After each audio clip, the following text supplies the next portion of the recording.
षष्ठी का वो सूर्य जो आध्यात्म, वैराग्य, त्याग की किरणों से पूरे ब्रह्मांड को प्रकाशित व प्रज्वलित कर रहा था, वह प्रकाश, वो किरण आज अस्त हो गई, डूब गई। प्रश्न ये उठता है कि जिस सूर्य ने पूरी सृष्टि को अध्यात्म और समय सार का पाठ पढ़ाया और स्वयं ने उसे जिया है, क्या हम जी पाएंगे? क्या वो समय सार को हम पा पाएंगे? क्या उस समय सार से अपने जीवन को प्रज्वलित कर पाएंगे? त्याग की पराकाष्ठा को परचम तक ले जाने वाले वे महान त्यागी, उन महामना की तरह हम क्या बनेंगे? प्रश्न पूछ रहा हूं, क्या हम बन पाएंगे उनके वजह से? वैराग्य की वह विभूति जो उन्होंने अपने जीवन में पाई है, क्या वह विभूति पाने की, उसको छूने की हैसियत अपने जीवन पे ला पाएंगे? विचार करना। अध्यात्म, वैराग्य और त्याग की वो त्रिमूर्ति थे। सच्ची आस्था है, अहोभाव है, आदर भाव है, अभिनंदन भाव है, समर्पण भाव है, श्रद्धा भाव है, तो उन्होंने जो बोला है, जो उन्होंने पाया है, जो उनका उसका कुछ अंश हमारे जीवन में आना चाहिए। कुछ तो आए। उन्होंने जो हथकरघा का ताना, हथकरघा का नारा देकर सबको तारा है, उसे अपनाकर आचार्य भगवान की भावना को सार्थक करना है। उन्होंने वो प्रतिभा स्थली का जो पेड़ लगाया है, और वो श्रद्धा के साथ आगे बढ़ाना है।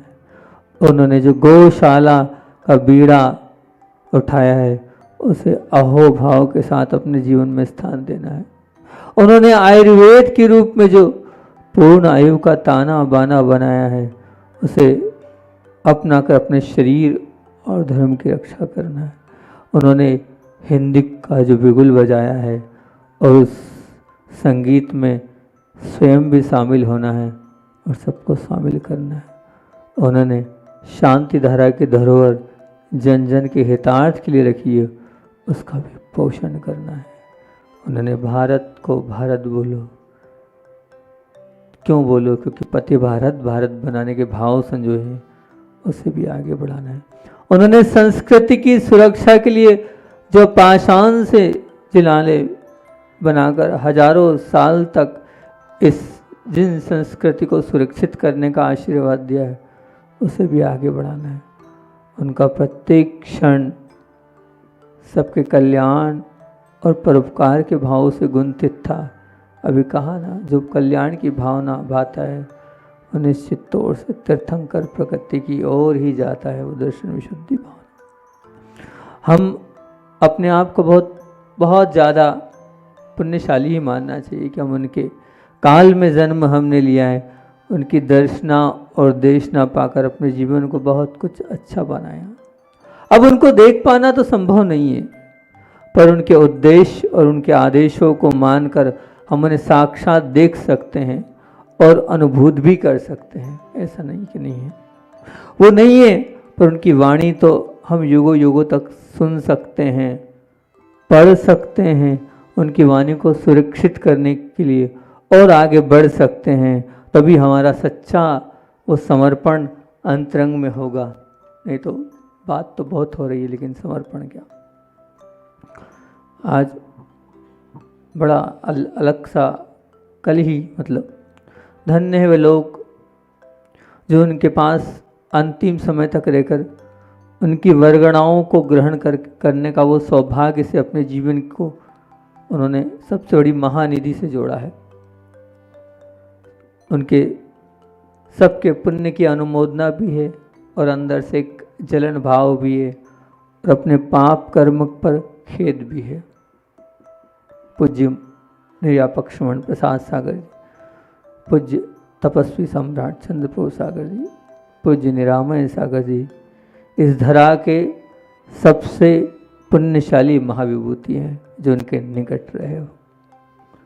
परम पूज्य निरापक श्रमण योग सागर जी, पूज्य सागर जी और निस्सीम सागर जी ने भी अंत में जाकर सेवा के वो अंतिम क्षण पा लिए।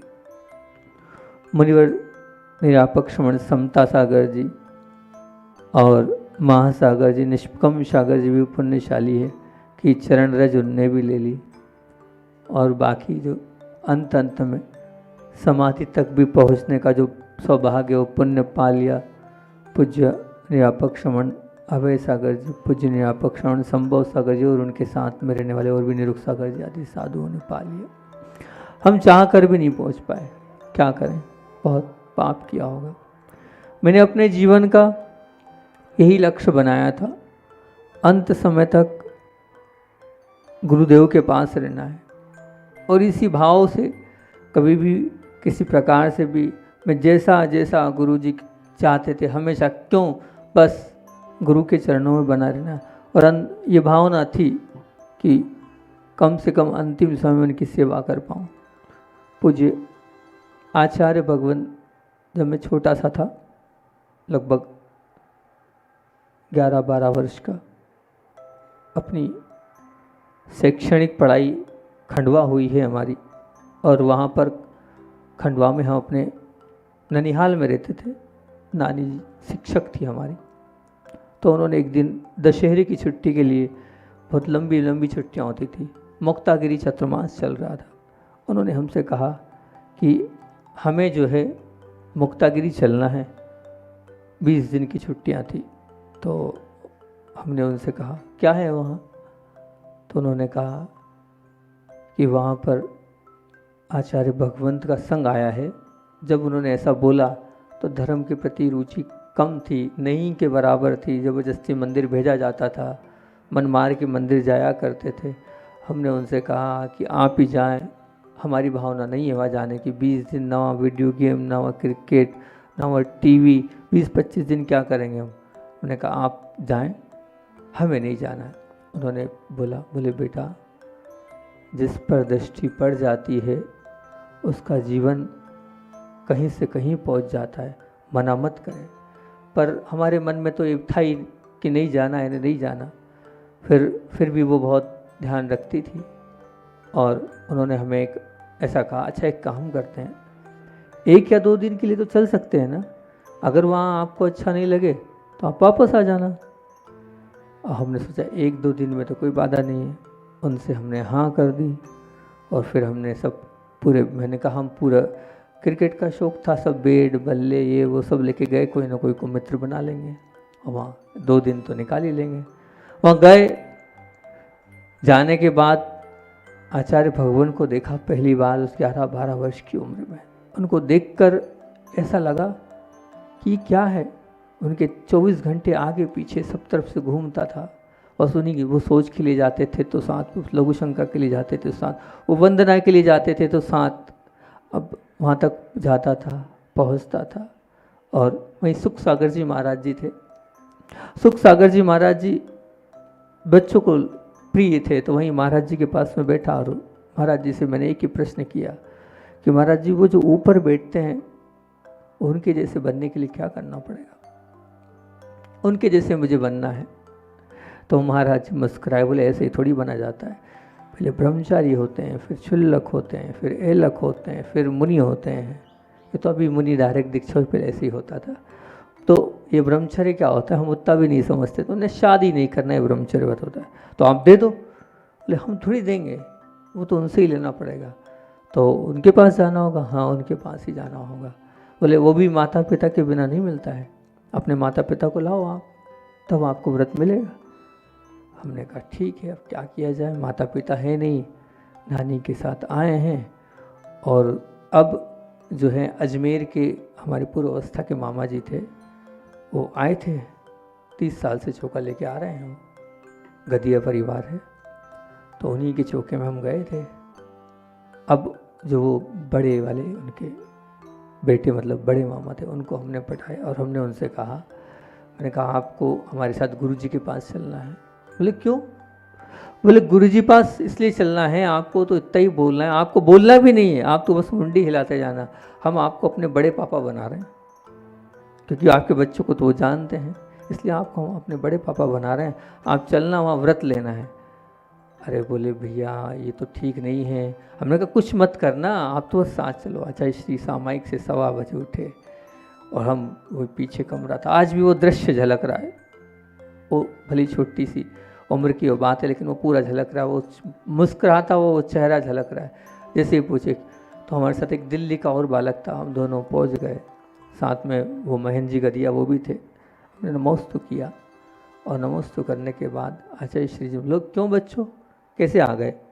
तो महाराज जी ने सब सिखा ही दिया था, तो हम नॉन स्टॉप बिल्कुल उनको बोलने का मौका नहीं दिया। हमने कहा हमें व्रत चाहिए और ये हमारे बड़े माता पिता मतलब बड़े पिताजी हैं, हम राजस्थान अजमेर से आए हैं, हमने सुना है माता पिता को लाना पड़ता है, यही हमारे पिताजी हैं, इनके पास ही हम रहते हैं, आप हमें व्रत दीजिए ब्रह्मचर्य व्रत। आचार्य श्री जी बहुत मुस्कुराने लगे और मुस्कुराते हुए उन्होंने आशीर्वाद दिया, अभी तो छोटे हो, अभी भावना रखो, देंगे निश्चित तौर से देंगे, ऐसे आशीर्वाद देते हुए वो चले गए। लोग कहते हैं कि सम्यक दर्शन की प्राप्ति काहे से होती है? बोले भगवान के दर्शन से होती है, लेकिन मैं कहता हूँ मुझे सम्यक दर्शन की प्राप्ति पूज्य गुरुदेव के दर्शन से हुई है। प्रथम बार उनका दर्शन किया और उनके उस दर्शन से ही मैंने पूरे जीवन को बदल दिया। 12 साल की उम्र में पहला विचारोपण हुआ, पहली बार मिला था। उसके बाद अंदर से लक्ष्य बना लिया था, बनना है तो इनके जैसे ही बनना है, बाकी कहीं कुछ नहीं करना। उनसे वो जुड़ गया और जुड़ता चला गया। इसीलिए दीक्षा के बाद ही जैसी आचार्य भगवान की चर्या थी उसी प्रकार की चर्या का पालन करने का प्रयास किया। वो नमक नहीं लेते, हमें भी नहीं लेना, वो मीठा नहीं लेते, हमें भी, वो हरी नहीं लेते, हमें भी नहीं लेना। जस्ट वो जैसा जैसा करते हैं बस वैसा वैसा करते चले जाना है। इन भावों के साथ ही गुरुदेव से जुड़े थे और पूरा प्रयास किया कि उनके साथ अधिक से अधिक और उनके जैसे अधिक से अधिक बनने का प्रयास किया। बहुत अंतरंग से कुछ गुरुदेवों से जुड़ाव था, बहुत समर्पण और अहोभाव के साथ उनके साथ एक एक पल बिताया है। 22 साल गुरुदेव के साथ रहने का अवसर मैंने लिया। 10-12 वर्ष तक लगातार रात्रि विश्राम पूज्य गुरुदेव के साथ करने का सौभाग्य प्राप्त किया। बहुत बार, एक बार की बात है, ऐसे तो बहुत घटनाएं घटी पूज्य गुरुदेव के साथ, लेकिन एक घटना आपको सुनाता हूँ पूज्य गुरुदेव के साथ की। पहले भी बताइए, अभी याद आ गई तो उसको और बताता हूँ कि जब छत्तीसगढ़ की ओर बिहार हो रहा था और छत्तीसगढ़ की ओर बिहार हो रहा था तो वहाँ दिन में गर्मी होती है, शाम को हल्की फुल्की ठंडी हो जाती है। इतनी तेज गर्मी और उसमें आचार्य भगवान जगदलपुर की ओर बिहार कर रहे थे। तब हम लोगों ने, पूज्य धवल सागर जी महाराज जी थे हमारे साथ और हम रात्रि विश्राम कर रहे थे। वहीं पूज्य गुरुदेव का पाटा लगा दिया खिड़की और दरवाजे के सामने, ताकि आचार्य श्री जी को हवा बहुत चाहिए होती है, प्रशस्त हवा में अच्छा लगता है उनको, लगा दिया। अब पाटा तो लगा दिया, उसके बाद हम अपने एक इस तरफ गुरुदेव हाल में और कोस कोने में हम और धवल सागर जी थे। मौसम ने रात में ली करवट और मौसम बदला, ठंडी ठंडी हवाएं चलने लगी और ठंडी हवा के बाद पानी की बौछार आने लगी। जैसे हमारे पर पानी की बौछार आई तो हमारी एकदम नींद खुली।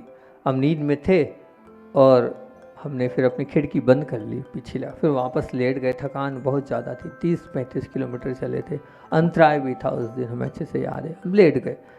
लेटने के बाद फिर क्या होता है, हवा और पानी तेज़ चलने लगे। फिर भी हमने कहा ठीक है, लग रही है हवाओं में ठंड लग रही है। तब 1-1.5 घंटे बाद 1 बजे लगभग नींद नहीं आई कि बहुत ठंड लग रही है।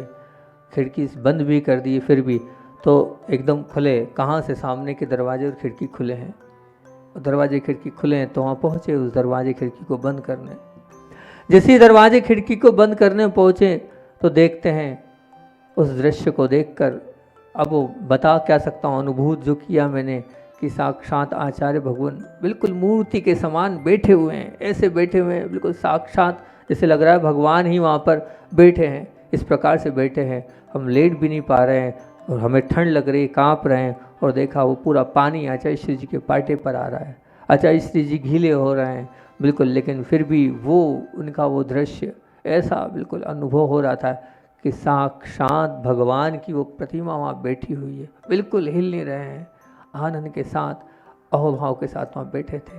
देखा, मुझे लगा ये तो मैंने ठीक नहीं किया, गलती है हमारी, अपनी खिड़की तो बंद कर ली लेकिन उनकी नहीं करी। और पूज्य गुरुदेव एक बार अगर उठ जाते हैं फिर वापस विश्राम नहीं करते हैं। अब हमने पीछे खिड़की लगाई, दरवाज़ा बंद किया, हम भी बैठ गए। अंदर से प्रसन्नता भी थी कि इतना अच्छा दृश्य देखने को मिला, अंदर से खेदभाव भी था कि देखो कमरे में रह रहे हैं लेकिन अपनी खिड़की तो बंद कर ली। आचार्य भगवान थके हारे थे और 11:30 बजे लगभग पानी आया था, तब से गुरुदेव बैठे होंगे, अपन कुछ नहीं कर पाए। सुबह जब कुछ गुरुदेव के पास अंदर से भावना थी कि गुरुदेव से प्रायश्चित ले लें, और जब गुरुदेव के पास पहुँचे और कहा गुरुदेव की गलती हो गई, खिड़की दरवाजे लगाने थे और हम नहीं लगा पाए, तो बड़े ही प्रसन्नता के साथ कुछ गुरुदेव बोलते हैं, वो क्या बोलते, हमने अपना मान लिया है, समर्पण हमारे अंदर है, तो निश्चित तौर से हम अपने जीवन को बहुत अच्छा और ऊंचा उठा सकते हैं। हमारे यही भाव है कि गुरुदेव ने तो अपना कल्याण किया और साथ में 3 दिन के उपवास के साथ मौन पूर्वक सब कुछ छोड़कर अपनी आत्मा का कल्याण किया। जैसी उत्कृष्ट समाधि उनकी हुई है वैसी ही उत्कृष्ट समाधि हम सब की भी हो, यही भावना है। उनने जैसे उत्कृष्ट चर्या का पालन करते हुए इस मुनि जीवन का निर्वाह किया है, आचार्य पद का निर्वाह किया, उस मुनि पने को जो पाया है, वैसे हम भी उस मुनि पदों को प्राप्त करें और उस मुनि पने को जैसा उन्होंने जिया है वैसा ही जिए, यही सच्ची विनयांजलि होगी। यही भावना रखते हुए बोलिए आचार्य भगवान विद्यासागर जी महामुनि राज जी।